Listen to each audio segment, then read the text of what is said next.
नमस्कार दोस्तों। आज मुहूर्त ट्रेडिंग था। तो 1 घंटे के ट्रेडिंग के अंदर ऑलमोस्ट आप जानते हैं कुछ इसमें एनालाइज या कुछ ट्रेंड ऐसा कुछ बताने के रहता नहीं, फिर भी मैं आपको अपडेट देने के लिए फिर से एक वीडियो बनाकर आपको मैं शेयर कर रहा हूँ। ठीक है ना। तो आज मैं मुहूर्त ट्रेडिंग के बारे में सुबह में बताया था।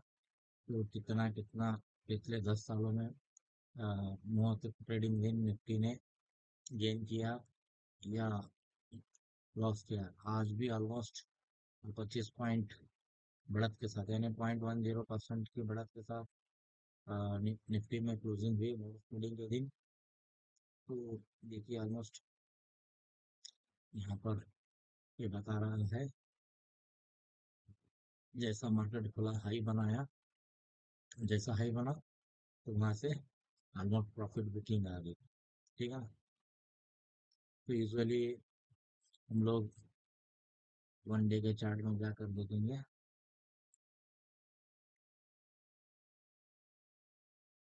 तो मैं आपको कल भी एनालाइज के दौरान ये चार्ट पर फिलहाल को आपको मैं बताया था कि ऊपर के लेवल्स क्या है, ऐसा सब कुछ मैं आपको कल अपने वीडियो में बताया था। अगर आप नहीं देखेंगे तो प्लीज़ आप उसको जाकर देखिए कि आपको लेवल कौन से लेवल्स मैंने आपको बताया था और कहाँ पर आके वो अभी फिलहाल क्लोजिंग दी। देखिए इसके ऊपर एक ब्रेकआउट करके क्लोजिंग दिया है, तो उसके ऊपर यहाँ पर कहीं पर भी रेजिस्टेंस नहीं। ठीक है ना। ऐसा इस चार्ट के हिसाब से लग रहा है।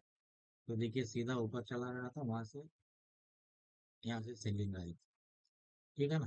तो इतना गैप तो अभी बचा है, इतना यहाँ तक जाने के लिए देखेंगे। अब अगर हम डेरिवेटिव डेटा के हिसाब से पहचानने की कोशिश करेंगे तो ऑलमोस्ट ये मंथ की एंड की एक्सपायरी तक यहाँ पर 26,000 पर 1.23 करोड़ की कॉल रेटिंग है। ये रेजिस्टेंस की तरह काम करेगा। उसके नीचे 25,980 लैक्स है, उससे भी थोड़ा कम। और उसके नीचे 25,800 पर ऑलमोस्ट 53 लैक्स की कॉल रेटिंग है। यहाँ पर ये 3 लेवल्स ऊपर के और नीचे के लेवल देखें, यहाँ पर जो स्ट्रांग है 25,500 पर 1 करोड़ की पुट रेटिंग है।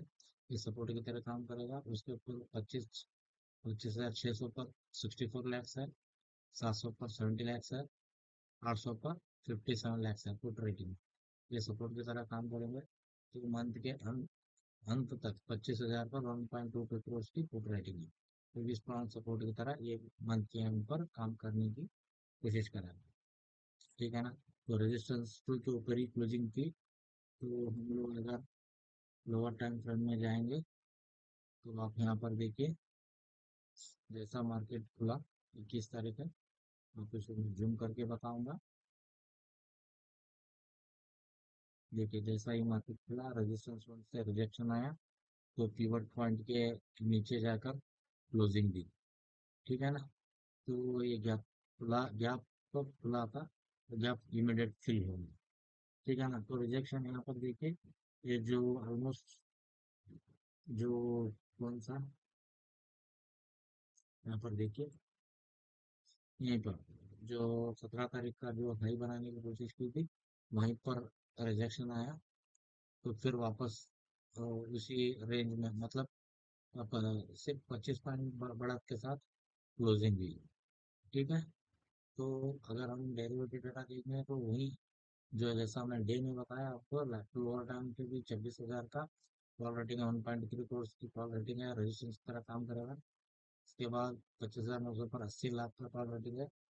ये आज आप देखते हैं, जैसा ही मार्केट ऊपर जाके मतलब लोअर टाइम फ्रेम आपको यहाँ बताऊंगा मैं आपको। देखिए जैसा ही 936 के करीब गया, 25,936 वहां से प्रॉफिट बुकिंग है। ठीक है ना। तो उस हिसाब से यहाँ पर 25,900 पर 80 लाख की कॉल रेटिंग थी। ये रेजिस्टेंस की तरह काम हो रहा था। उसके नीचे 25,900 पर 54 लैक्स की पुट रेटिंग है, ये सपोर्ट की तरह काम कर रहा था। तो ऑलमोस्ट दिन के अंत तक 864 25 868 के करीब आकर क्लोजिंग दी।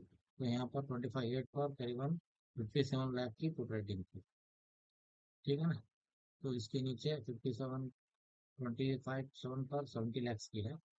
तो उसके नीचे 25 6 पर 64 लाख है। उसके नीचे 25 5 पर 1 crore है।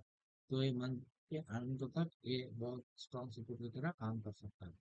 जैसा ही मार्केट खुला, ऊपर के लेवल पर प्रॉफिट बुकिंग आई, और जाकर जो गैप अप खुला था वो गैप फिल हो गया। देखिए, ये जो गैप खुला था, जो गैप अप से खुला था, वो ये आके उसको हम लोग स्ट्रेटेजी करते रहते हैं, आपको बताता रहता हूँ कि क्लोजिंग से ओपनिंग तक। तो इस हिसाब से यहाँ पर देखिए ऑलमोस्ट, ठीक है ना, ऊपर लेवल से बहुत पूरे सेलिंग मतलब प्रॉफिट बुकिंग आए। अगर ये भी हम देख चेक करेंगे तो ये भी बताते हैं क्लोजिंग से, क्लोजिंग तक देखेंगे तो देखिए ऑलमोस्ट ये जो 0.5 से जो बड़ी कैंडल से प्रॉफिट बुकिंग आया, आप जानते हो इस तरह से भी देखा जाता है, एनालाइज किया जाता है। ठीक है ना।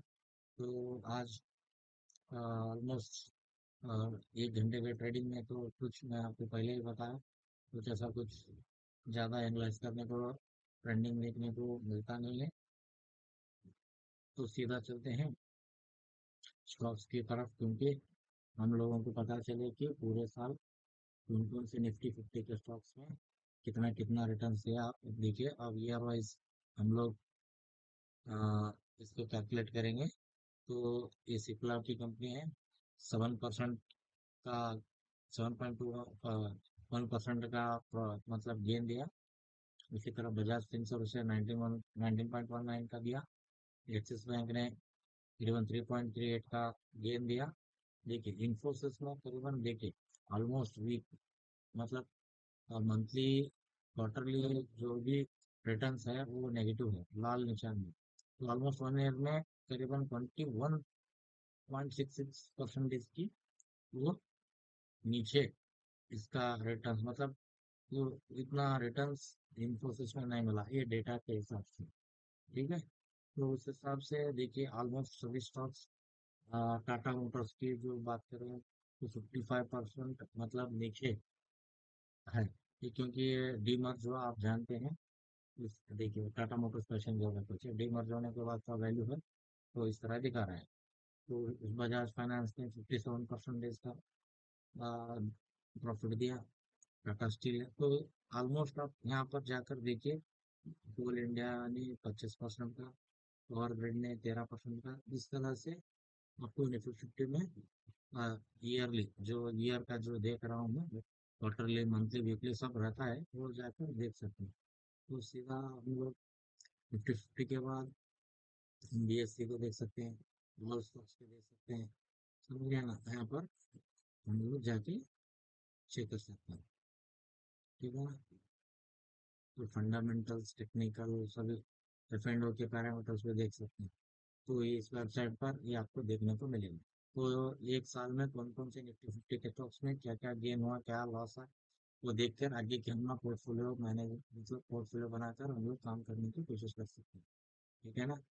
तो इस वीडियो में इतना ही बस, और एक मैं नेक्स्ट वीडियो में आपको अपडेट के साथ और एक नया वीडियो के साथ हाजिर होगा। तब तक के लिए, उससे पहले मैं डिस्क्लेमर देना चाहता हूँ कि जो भी मैं आपको बताने की कोशिश की सिर्फ लर्निंग पर्पज़, एजुकेशन पर्पज़ है, इसमें कोई मेरा रिकमेंडेशन नहीं है। अगर आप कोई इन्वेस्टमेंट या ट्रेडिंग के बारे में सोच रहे हैं, सबसे पहले अपने फाइनेंशियल एडवाइजर से सलाह लें, फिर अपने रिस्क के साथ साथ काम करें। ठीक है ना। Thank you.